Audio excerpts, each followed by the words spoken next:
Bing. I thought, oh, it's live. Whoa, it's live. You gotta get a forge box behind your head.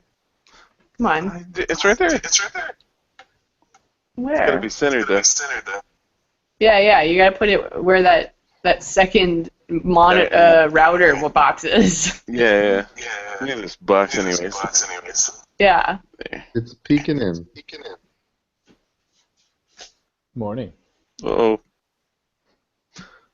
So Bob, you already hit the live button. You gotta do the intro unless I missed it. No, this is funnier to All me. right. No, let's focus on this. I'll knock all the posters off. It'll be awesome. Morning. Ta-da! Okay. Hi. So yeah, I'm Bob. That's Tim. That's Kelly. We got an echo, and that's Jared. Jared, you got to do a camera, man. Hang Yeah. out. It's not the same without Jared and his face. Yeah. We need your face. I think I'll lag out. Yeah, but I'm gonna be removing my face soon.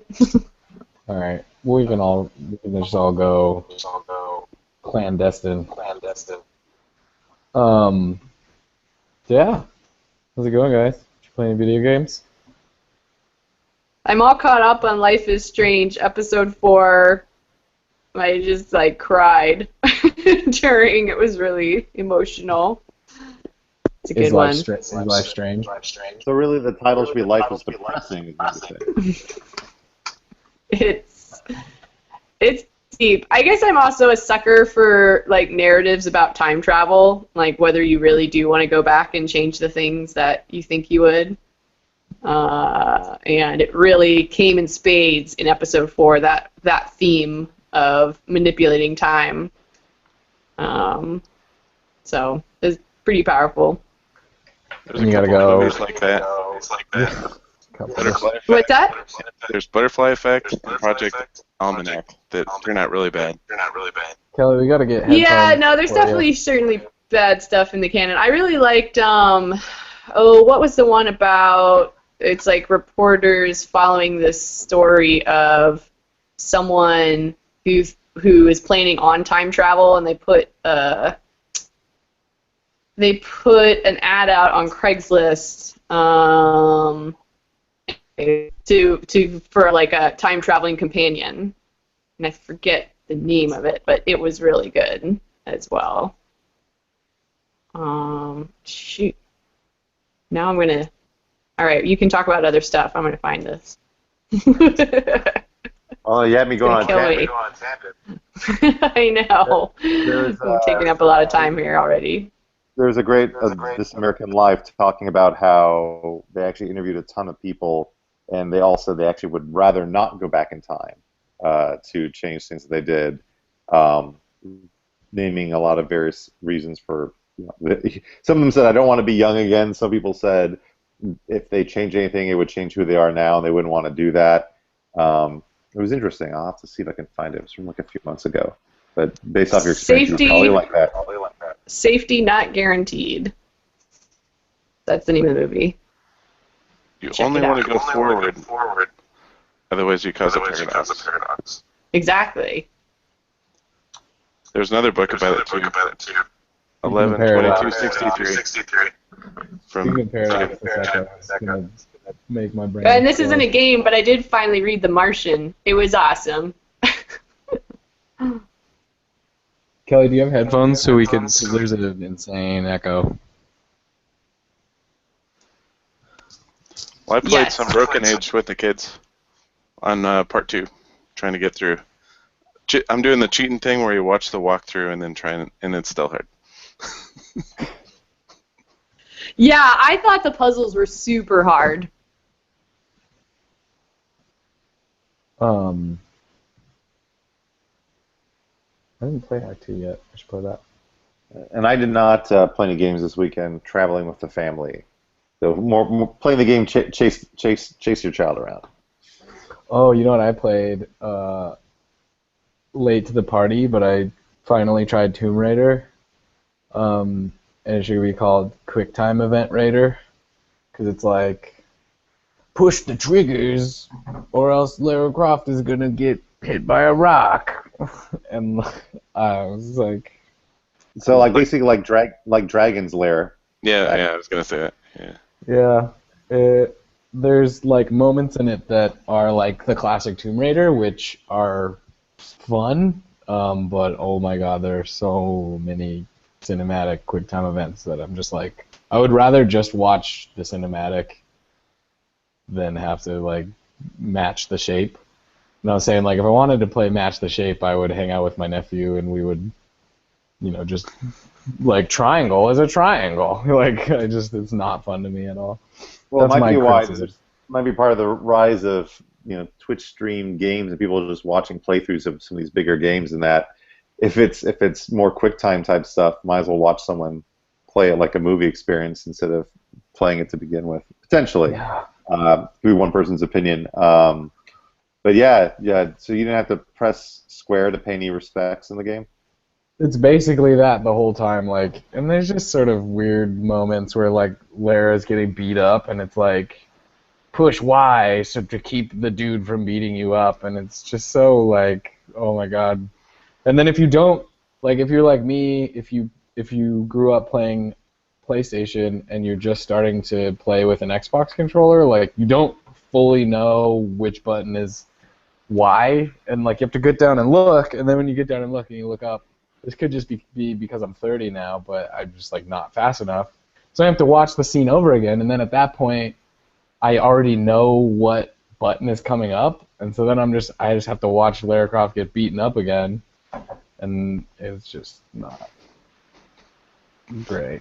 But I'm gonna go back and play the rest of it because it's the action parts are fun. Man, Dragon Lair was awesome. As a kid, I spent $5 in quarters on that one, and it was always that opening scene. Hit the action button at the right time, and then I got hit in the head with the bread pan, like over and over and over again. What are you doing in here? Is that the one Whack. where Game over. is that It's the the one where Dawn. like you could like win an actual gold crown or whatever, or was that something else? I don't know, but it's the Don Bluth animated, cell animated game. Hmm. Remember at one point Oh. they compressed it all down to 80 megabytes, and then it could run on a Game Boy or something.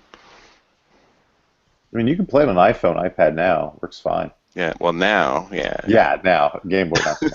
But back in the 90s, yeah. The old NES ports were 2D, side-scrolling, were extremely tough.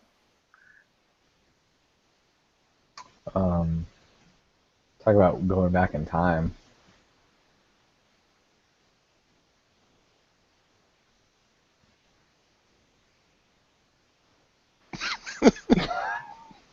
Thanks, Tim.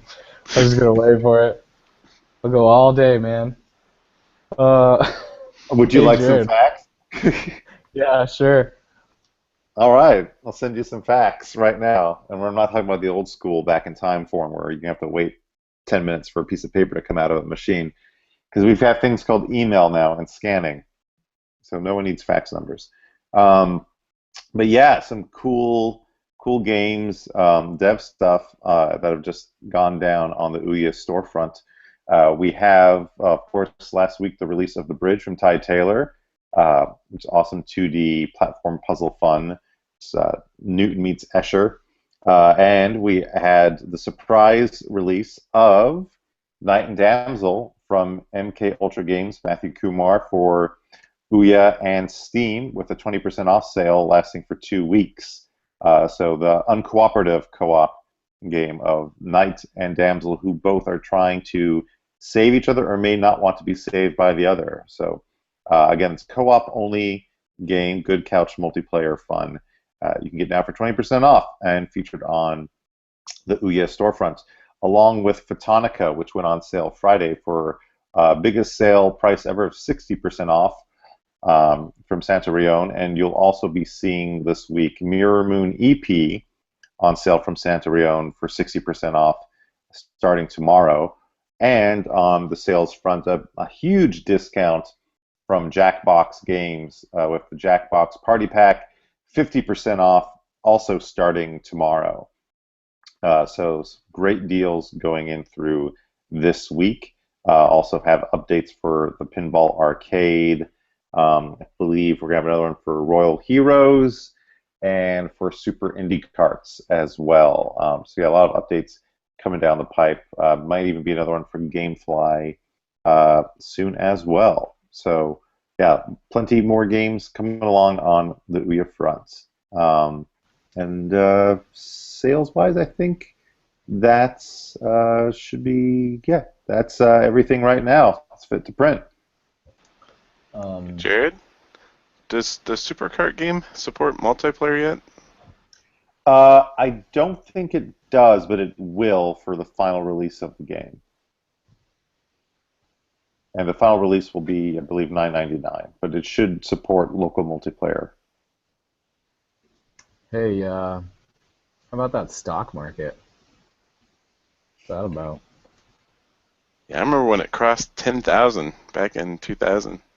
Now it's down 1,000 or something. Pretty crazy. That's a game no one wants to be playing this past weekend. Oh See my how I just God, brought that back? I'm not even looking at it. We should just go play the American Dream. But Terry Kavanaugh. Maybe Yeah. we'll refeature it this week. Just the pour one out for the stock market.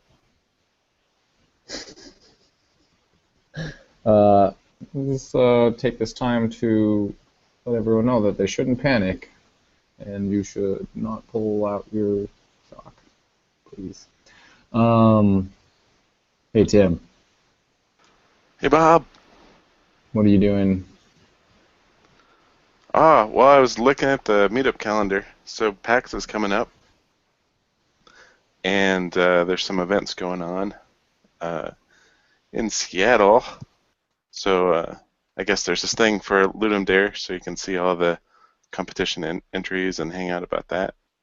Um, Looking forward to checking out the Unity Roadshow, and then that's when the kickoff parties start. And then there's this Unreal PAX party. So definitely, I got to keep watching Unity updates because I know at some point they're gonna update their input system. So there's hanging out with Unity people, and then the Unreal PAX party. I've been trying to upgrade Unreal to version 4.8, so I might bring it on down there and see if I can get through the last few compile issues, and then we could have the latest Unreal running on Forge. Right now I've got like 4.6 running on Forge, but I'm getting ahead of myself. So anyways, Well, no, PAX is coming up. you actually answered Ben Stanley's question. Oh He had yeah. a question for you saying, "How is the Unreal 4 integration coming along?" Pretty good. I'll skip ahead. So I've got this weird thing that happens when I upgrade to 4.8 where it's not detecting these Android platform because I've got Android platform specific code in there, and it's saying that this OUYA mod constructor wasn't defined. When it is, it's right there. So I have to work through. It must be some changes to their build system where it's not detecting this preprocessor directive. It should see this defined in 3 places, but it's not. So once that's solved, then I can get past that. And then if I use an older build, like an older branch like 4.7 or 4.6, that runs fine on the Forge. But then there's some kind of material texture issue with the sprites, so the sprites aren't appearing. It gives me something about texture not found or something, so I have to work through some kind of shader issue for that. So that's the progress for Unreal on Forge. But then we have PAX Prime coming up. Looking forward to that because 6 floors are awesome. There's all that swag you can get, play a bunch of games, talk to developers and stuff. So definitely going to check that out. It's August 28th through the 31st. I'll link to this in the show notes. And then Forge news.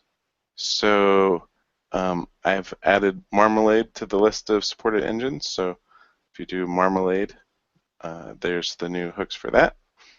I've also okay, so and it's Marmalade has the 2 examples. So there's the virtual controller and in-app purchase examples.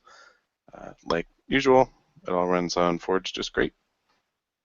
Okay, so and then I was able to get the latest version of Monogame 4.4 running on the Forge TV.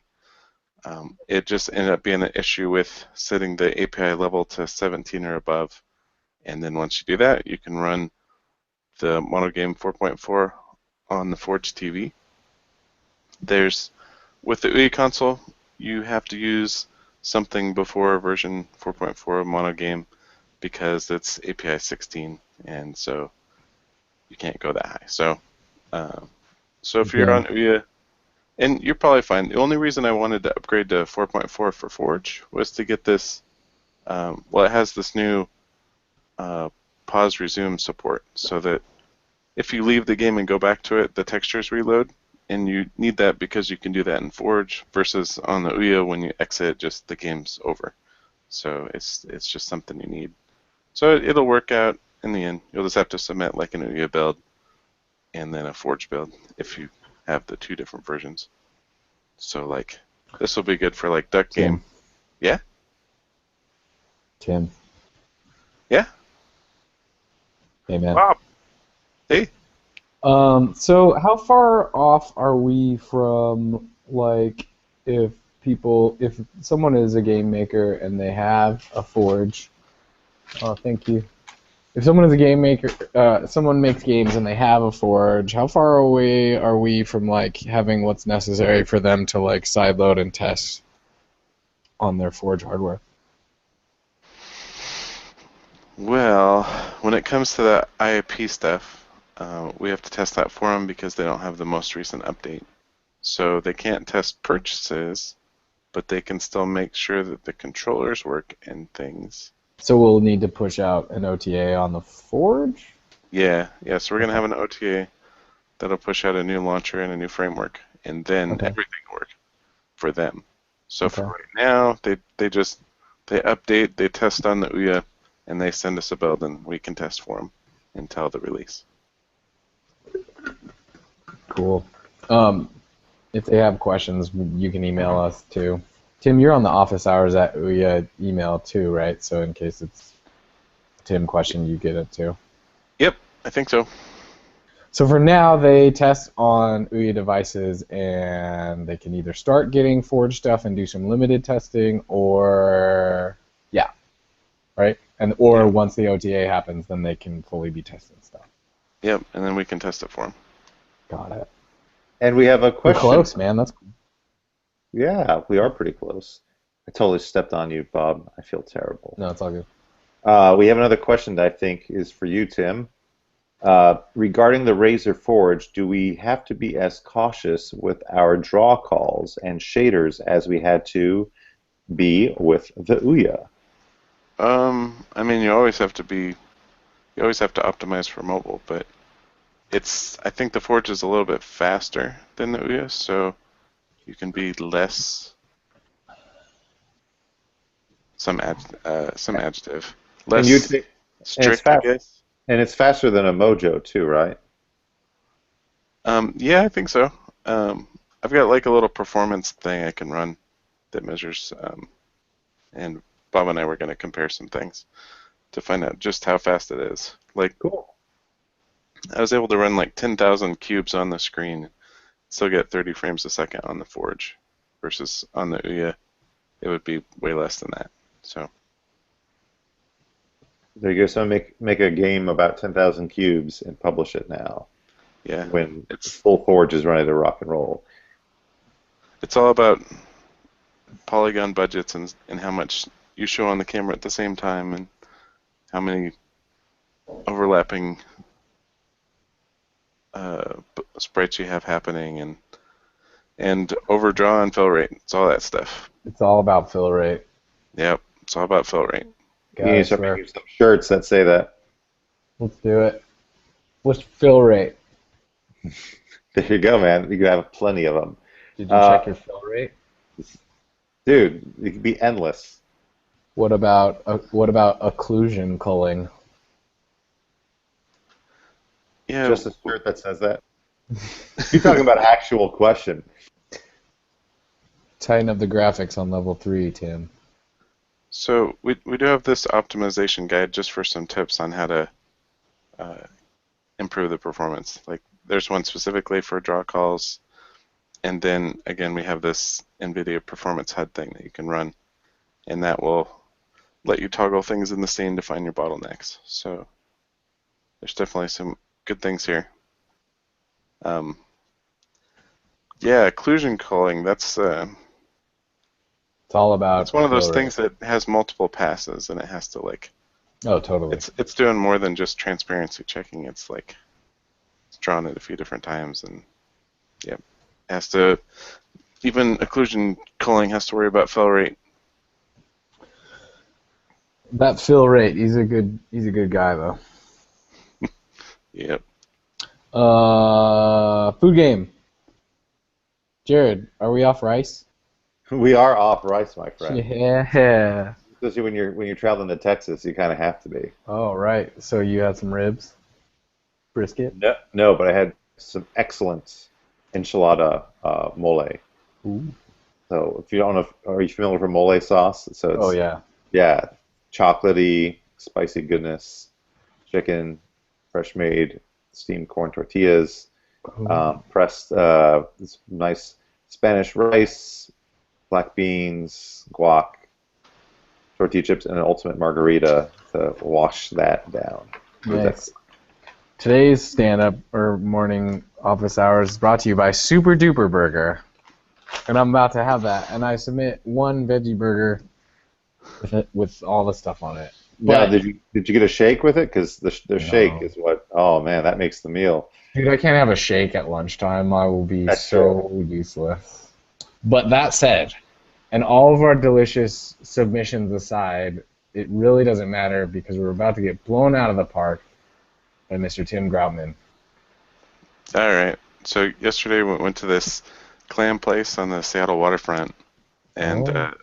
split eggs Benedict. So it had the good like toast, Canadian bacon, soft cooked eggs with the hollandaise sauce, and then it had like a side of strawberries with a garnish of hot lettuce. Ooh. Yeah. I think Tim actually legit won, you guys. My only disappointment is that you didn't like. I thought there was gonna be like clams inside it or something. Just the shells. Tim gave the food to his family and he just chewed on the shells. That was the swerve I was expecting. But yeah, I'm gonna have to give that to Tim.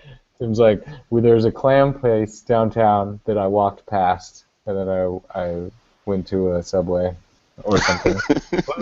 Or it's there's the amazing clam place. It's, amazing steamed fried clams. You name it, they got it. What'd you get there? I got the matzo ball soup. Like that. I went on the fringe of the menu. That's a special achievement. You need to go for Chinese and then get a burger. Yeah. At a fish place and eat something that doesn't have seafood. That's really a challenge. Tim's like the Joker. He just wants to watch the world burn. He wants to watch a chef cry. Well done. Yeah, that's a legit victory. All